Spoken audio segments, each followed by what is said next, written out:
Hello, everyone, and welcome to the Refine Network podcast. We always say podcast, even though it's going to go everywhere. Yes. So I'm always confused about that. But anyways. Podcast is a very universal word now. It means a lot of things. It's the main foundation. We just choose to do a bunch of things with it because you're an incredible-minded human. Anyway, who this human is, I think all of you know. This is Evan. I'm Christopher. Today, we're going to talk about setting up your team in all of the things that we do within our companies. And today, in the last couple of days, I'm down in South Carolina. Thanks again for hosting me. Always a pleasure. Always a pleasure. I knew you were going to say that. Yeah, Southern hospitality, man. So it's interesting. You have Southern hospitality, and I have Midwest nice. Yeah, it's a lot in the same. So the thing that I've got to do these last 2 mornings is I've got to start the day with your team. And I want to go through, this 10 minutes, and in my mind, it's 10 minutes of power, right? But when you and Aaron put the intentionality into that idea, what are you hoping that happens when you guys move through that check-in as a company in the morning? Let me give you a 30,000 foot view. Remember that question, by the way, of what the meeting is. So we call it our MUGS meeting, which is not like the best name, but it's an acronym. The M stands for mindset, the U stands for unify, G stands for goals, S stands for serve. So everyone shows up different. They have, some have kids, they're dropping off. Some of them, live further away. Some of them, you don't know what happened. So let's just say you have 2 kids, you're taking them to school, you take a turn, now your coffee spilled in the car, and there's goldfish all over the back seat. Always goldfish. You're going to show up differently than the person who woke up early, who didn't have any kids running around the house, that, playing classical music, and they're putting on their makeup with one of those makeup mirrors that have all the lights on it. That's what I picture. And that's $1 million morning in your mind. That's the goals right there. So in that MUGS meeting, I want to get everyone's mindset right. Yeah. So I don't know if you noticed what my wife says at the beginning of the meeting. Did you notice that? I think I was doing too many things with the cameras and stuff. But she says, "Welcome to work." And she says it with "Welcome to work." Yeah. And so some people will say it with her because it's the first thing she says, and she says that to say, "We are at work." Like, just want everyone to know. Yeah. And sometimes it's for me to close off, be where my feet are, whatever happened that morning. Yep. Aaron and I, we're married. So, there's frustrations that build up in the morning where we disagree on things. And we have to, I will say, those 99% of the time get resolved before we start the day at work. And because we know how heavy that is as you go throughout the day. Right. It's like wearing a heavy jacket. And it's just like, why am I carrying this around? Absolutely. Like, let me just take this off. Let me just apologize and swallow my pride. And so the mindset, the unify, is I want everyone to be together. It's hard to unify a team if you're not together. So if you have, that's why we have team fun days and outings. We want to spend time together. And so the next one is goals. I want to know everyone's goals in the company. And then I want to know how we can serve them. Is there any way we can serve them? So we asked them 2 questions. What was your success from yesterday? What are your goals for today? Mm-hmm. So you'll know a lot about the people in your company when you ask them, what do you define as success yesterday? Right. A lot of us, I got all my laundry done. Mm-hmm. Or I sold, 7 units of retail when I needed 4. Right. I had this guest come in that, I didn't know what to do, and it turned out beautiful. Or I went hiking yesterday. So you start to find out what's important to them, what they define success as. And then their goals for today are very specific. So we used to have, just to get through today. I'm like, you get through every day so far. So can we be more specific? Right. Define what is getting through today, or staying on time. I'm like, we all want to stay on time. Right. So can you give me a more specific goal? So you heard, like, I need to sell 5 units of retail, or I have a new guest and I just want to make sure that I have a great consultation with them. Like that's a great goal. I mean, most people just skim through a consultation, but they're thinking, have a new guest. So it gets them thinking, it gets them planning for today, other than showing up and just being like, well, I guess whatever happens today, like successful people are proactive to their day. The normal person in the world are reactive. Correct. Like successful people, they take control of their life and they're proactive about their life. Most people are reactive. They just live their life, and whatever comes to them, they'll just react to it. Right. And so I fall into that sometimes. But when we wake up and we're proactive about our day, we can define success. Yep. If you're not proactive, you can't define success in your day, or you're not going to see success as much. But if I say, all right, today our goal is to record content, record podcasts. Yep.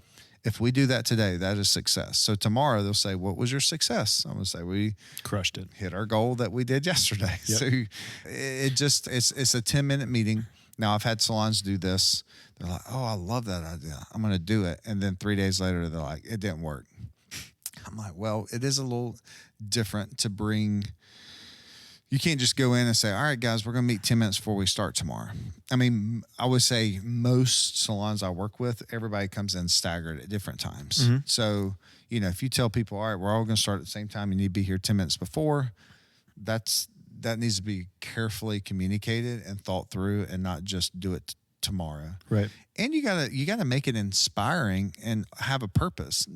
When you hear a meeting, nobody's, oh, shoot, I get to go to a meeting today. Like most people are like, okay, this is going to be a waste of my time, because their parents have sat in meetings and they talk about how draining it is. So when you have meetings, they got to be purposeful. They have to inspire. And it's just that meeting we keep closed-handed in our company right now because we see so much success from it. When you say, just to break that, when you say closed-handed, what does that mean? Yeah, thanks for asking that. So there's things in our company that are closed-handed and open-handed. Okay. So closed-handed, a year and a half ago, was our dress code. It was black, white, gray, or cream. We were closed-handed. And then January of 2023, we open-handedly said, okay, let's talk about this. What can we do to stay trendy, professional? So that became open-handed. Got it. So in our company, we have a shift that starts at 8:30 and a shift that starts at 1. We are closed-handed on that. So if one of our staff said, hey, I want to work from 10 a.m. to 4 p.m., right now we're closed-handed on these are the two shifts we have. Now, let me just go ahead and say, I'm not saying that's right for everyone. That's how we run our business. Would we change that in the future? I don't know. Maybe. Yeah. I mean, I don't know what we're going to do this time next year. Right. But I always want to be an evolving company that is changing and growing to serve the staff and serve the guest. Yeah. So we're in a space, we have 15 stations now, and we're about to max them out. So in our last space, we maxed out. We did an 8:30 shift and a 3 p.m. shift because that was 6-hour shifts. And we were open till 9. We got in the new building, we had all the space. So we're like, hey, instead of working to 3, why don't that crew come in at 1 and we have an overlap? Yep. From 1 to 2:30. Yep. And our team knows once we max out these chairs, we're going to have to go back to true split shifting to maximize, because everybody knows what our financial goals are for the year. Yep. And this is the first year that I can remember since I've been on in 2018 that I feel like all of our staff is, let's freaking do this. Yeah. And it's not, oh yeah, those are numbers. Those would be great for y'all. I'm like, no, this is us. We can't get there unless you guys are being successful as well. What I wanted to share, and thank you for breaking that down. What I want to share is the experience of someone that one, I think that if I think about it the way that I do, the other piece is that we have a very, very similar role that we show up in, and we are on an ownership team of these companies, right? And we do want to serve. When I look at it, what you guys do in that 10 minutes, Aaron checks them in. They understand they're at work, right? That right there is paramount. If you can say, hey, you had a rough morning, let's honor that. And also in the moment of it, where are you at right now? When you go around and every single person checks in, you're also getting an individual weather report. Where are you at today? How stressed are you? How can I show up for you? So as you go around with that, you set an intention to it. Everyone checks in. There's goals that are set. And then that last bit, which I thought was so beautiful, was some people were saying that they had open time and they were able to help others. And they also said what they intended to do at that open time. That's such a powerful thing to think about, because in the moment of it, I don't know about you, but when I watch the majority of the world, if someone just, I don't know, I just have this open time, a lot of people will resort to the small screen with the thumb moving, right? Yeah. And it's so easy for us to fall into that, right? But what I witnessed as I watched this, some humans that had availability, they made it known that they're also there to serve. Some people that had the opposite day, which was, hey, wow, I might have overcommitted myself a little bit, and this 2 to 4 o'clock time frame is going to be really challenging for me, and I might need some support, right? So you both had people that were offering support, and then you had people that were requesting support, and now everyone on that team understands, wow, hey, she has a little bit of open time today. That'd be a great opportunity for me to connect in her. There's a couple of things I've been wanting to ask. There's a technique that I saw her do on a client the other day that I would love to know more about, right? And on the other side of it, it's, hey, wow, it sounds like she's going to have a situation around 2. I conveniently, like, I'm good from 2 to 2:20. I'd love to, step in and serve. So we see people show up different than we did before, because the person you were talking about, who I think it was Brenna, she was stacked from 2 to 4. Before we would have these mugs meeting, she would come in. I'm not saying she, but the stylist would come in stressed. Yeah. How am I going to figure this out? God, I hope somebody's available. I'll get them last minute. Which is being it's choosing to be reactive in the moment. Whereas when you do the check-in, you then move. So, I'm ahead of the situation. So she comes in proactive. She comes in without a care in the world. Like, oh yeah, somebody's going to be there to help me. Right. And if not, everybody's going to be aware and maybe can break away to do that. Right. But yeah, we found out that people show up differently to that meeting. And another thing is, it unifies the team in a good way and in a team mindset. Let me give you an example. So we haven't had this in a very long time, but people would show up to that meeting, and then you can't see me on the podcast, but I am slouching, and they'll just sit there, and they'd come to them and be like, what's your goal? What's your success from yesterday and goal? And they'll look at their phone. They're like, my success from yesterday is just, I made it through the day. My goal today is I got a couple of haircuts, and I'd love to sell one unit of product. And everybody in the room's going, what in the world is going on? Right. So that's that, like they're waving a flag of, hey, I'm not okay. And so when you have a larger organization and you don't have those check-ins, it's easier for those people to slide right in and hide. Yep. And nobody knows. Now, and once the leaders find out, 2 things happen. Everybody already knows, or they're like, I had no idea. It's, they've been struggling for a while. But when you have those check-in meetings every morning, everybody on the team, they know. Right. They're like, okay, that's not usually their normal posture. Right. And so I love that you shared that one, because in a past point in the time of Anagen, we were meeting weekly every single Monday for about an hour as a team. And I will tell you, some of the hardest points of those meetings, when you went into that slouched form in the speak, in the way that you were looking at life, I can't help it, but I always think back to Winnie the Pooh, and it's Eeyore, right? It's that is an Eeyore type of human. That is an Eeyore personality type. And where I also know is we can choose to be Tigger as well, right? Tigger could have had all of Eeyore's hardships. He would have just weathered them differently. And I think the other interesting thing to me is because Eeyore, it's actually really interesting. They were really wise about how they wrote this. Eeyore was always allowed to just be exactly where, as his friends, they saw him. They let it be known, like, hey, we're still going to be here for you, buddy. Like, you have bad days too. We all have bad days. You happen to have a series of bad days. Yeah, it's that was like 14 years. Yeah. But when I would go back to that, and as you were saying that, I remember the individuals that would be in these meetings, and I mean, it would be weeks on weeks on weeks. And at the time, as the leader that I was, even looking back at this now, I had an opportunity to check in, and I wasn't using that in the best way that I could have. And now the way that I would look at an Eeyore personality type is, okay, What can what can I do to deploy and really, really help them raise out of this area? And not that I want to do it for them. I want to give them the space so that they can rise themselves. Hey, let me know about your challenging morning, because sometimes we just got to let it out. And what a beautiful thing to be able to do. And when you have that check-in in the morning, when someone has an opportunity in the afternoon, or even just a quick passing by, imagine if you knew how much a compliment would matter to someone and how easy that would be, right? To be able to just share with them, hey, I see you. You're going to get through this. I believe in you. Yeah, you said something that reminded me that I want to help. I want to help everyone. And like when I see hardships or something, I want to rush in and save the day. And that's most of the time not the best thing. Correct. Because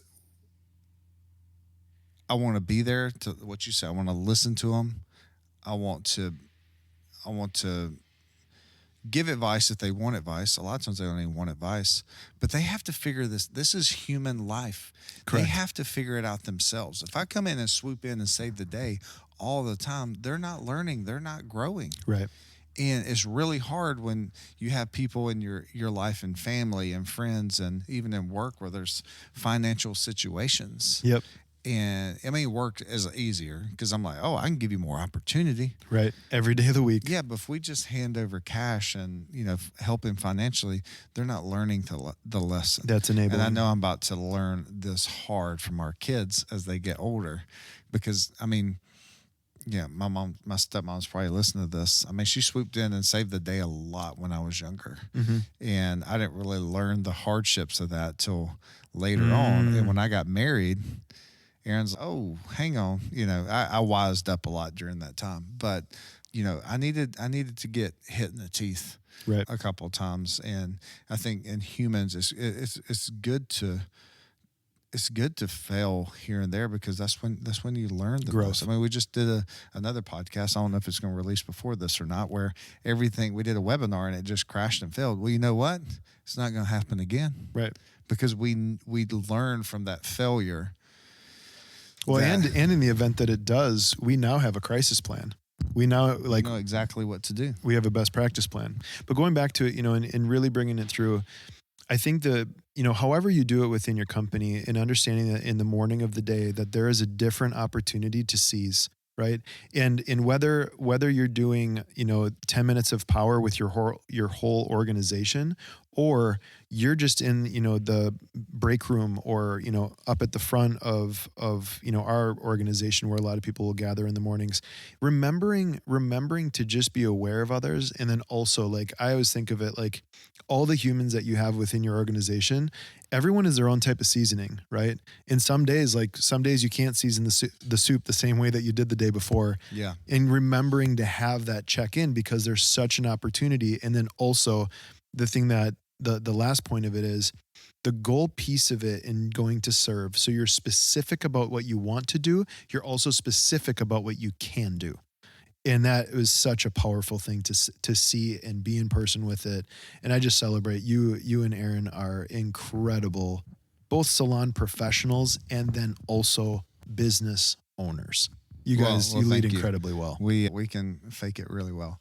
Another thing that it does for having that daily check-in is we're in front of our team every morning. Mm-hmm. I mean, last night you're like, hey, what's the plan tomorrow? I'm like, we're going to get dressed. I got to take the kids to school, and then I'm going to be there for that meeting. So I make that a top priority. We had someone who has gracefully left the company yesterday. Like, it's all good. We wish her the best, love her. She did everything right in leaving the company with grace. And that happened yesterday afternoon. We were able to tell most of our team who was there. So I do want to preface, because there was something that said earlier, I was like, I need to go back. This is not everyone in the company being there at 8:30. These are the shift meetings. People that actually are working. Yep. Yeah. I don't want you to think, oh my gosh, they have a day off, they're coming in.